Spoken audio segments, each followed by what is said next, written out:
Bismillahirrahmanirrahim. Assalamualaikum warahmatullahi wabarakatuh. Waalaikumsalam warahmatullahi wabarakatuh. Selamat pagi teman-teman. Pagi. Selamat pagi juga Ibu dosen, Ibu Pondima Sumratun Ainiyah SEMSI MM selaku dosen pengampu mata kuliah penganggaran perusahaan ke-8. Pada kesempatan kali ini kami akan sedikit membahas ada 7 pokok pembahasan. Di antaranya yang pertama ada definisi penyusunan anggaran produk, tujuan penyusunan anggaran produk, ada fungsi dan manfaat penyusunan anggaran produk, faktor-faktor yang mempengaruhi penyusunan anggaran produk, yang kelima ada langkah-langkah penyusunan anggaran produk, ada tantangan dalam penyusunan anggaran produk, dan yang terakhir ada pendekatan dalam penyusunan anggaran produk. Oke, langsung saja kita ke tantangan dalam penyusunan anggaran produk. Silakan untuk Mbak Sulistianingsih, waktu dan tempat saya persilakan. Baik, terkait tantangan dalam penyusunan Jadi, dalam penyusunan anggaran produk, sebaiknya kita tidak hanya memikirkan tentang rencana atau tujuannya saja, tetapi kita juga harus memikirkan apa sih resiko atau kendala yang mungkin kita hadapi.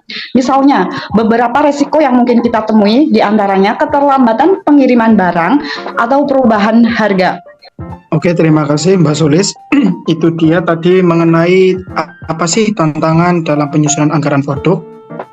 Oke, yang selanjutnya ada pendekatan dalam penyusunan anggaran produk. Silakan untuk Mbak Krisma, waktu dan tempat saya persilakan. Ya, baik, terima kasih Mas Arifan.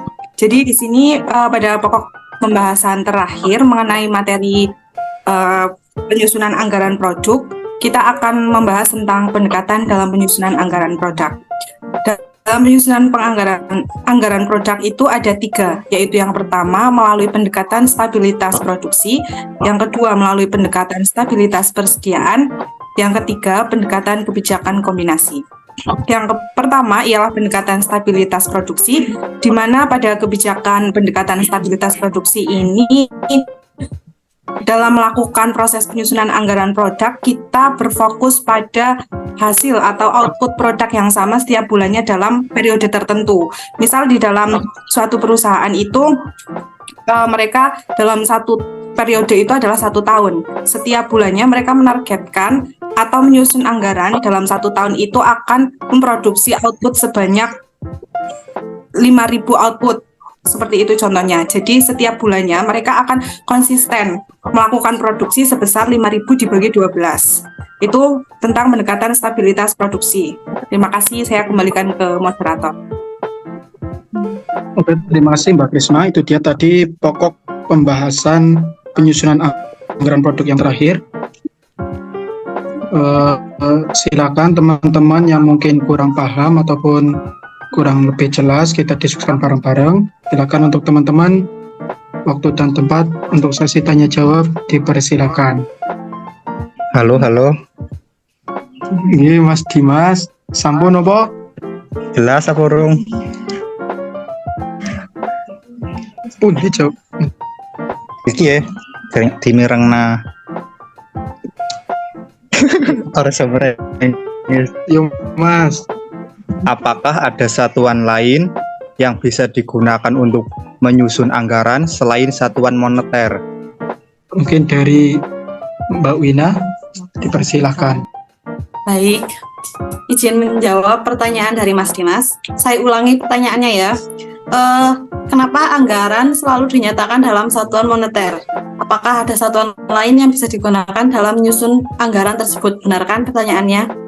Oke, jadi dalam membuat suatu anggaran, biasanya kita memakai satuan yang mana agar bisa kita pahami ukurannya, dan tentunya bisa kita bandingkan juga. Karena dalam anggaran, satuan kegiatan dan satuan uang atau moneter seperti rupiah, yen, rupiah, ringgit menempati posisi penting dalam arti segala kegiatan akan dikualifikasikan dalam satuan uang sehingga bisa diukur pencapaian efisiensi dan efektivitas dari kegiatan yang dilakukan tersebut. Apakah bisa dipahami? Halo? Mas Dimas, apakah bisa dipahami? Ya, bisa. Baik, terima kasih. Sedikit mengambil kesimpulan dari pemaparan materi tadi, bahwasanya proses penganggaran itu bermula dari perakiraan penjualan yang menetapkan tasiran penjualan dan harga jual per unit. Perakiraan penjualan yang disusun oleh manajer penjualan didasarkan pada analisis kondisi ekonomi secara umum, tren industri, dan prospek perusahaan. Dari sinilah anggaran penjualan disusun. Berikutnya, anggaran produksi disusun berdasarkan prospek penjualan dan tingkat persediaan yang dikehendaki. Anggaran produksi dan anggaran penjualan menjadi landasan yang dipakai untuk menyusun anggaran-anggaran bahan baku langsung, tenaga kerja langsung, overhead pabrikasi, persediaan akhir barang jadi, dan overhead pabrikasi.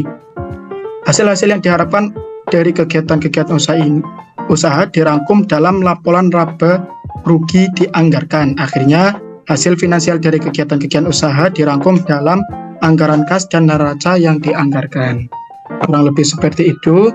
Kami dari kelompok 5, apabila banyak perkataan dan mungkin perbuatan yang kurang pas serta jawaban yang mungkin banyak kesalahan, mohon untuk dimaafkan.